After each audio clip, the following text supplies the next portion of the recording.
Hello, today we're going to look at how Magic School can help us create a lesson hook.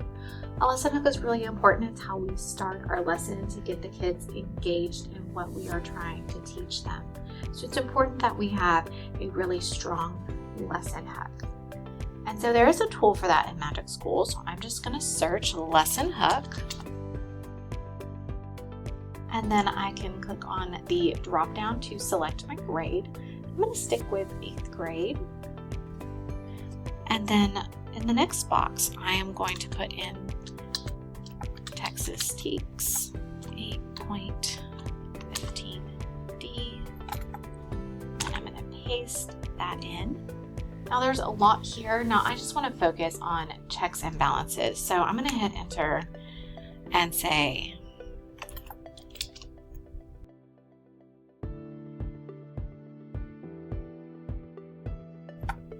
so I really want my lesson hook to focus on checks and balances. And then I'm going to hit generate. Okay, and so now it has ran something for me.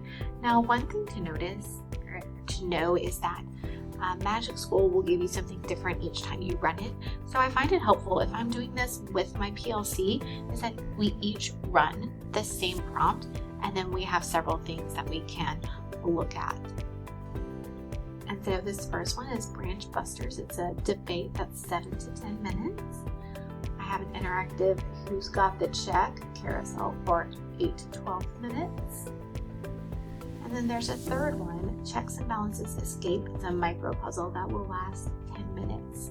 So as a PLC, I would just share my screen to the panel and then go through this with your PLC and really decide what is best for your students, how you want to begin your lesson so that the students are engaged and ready to learn about the principles of government.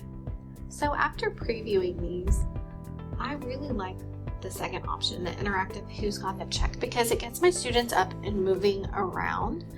And the only thing that I might change is that they rotate and they do this one first, the which branch would initiate the action. So I might have them do that first and then we sit down and make sure they have that correct before we move on.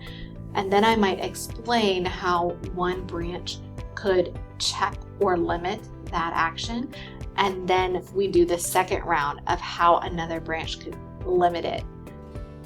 And then once we have that, we can begin talking more in depth about how one branch checks or limits a different branch.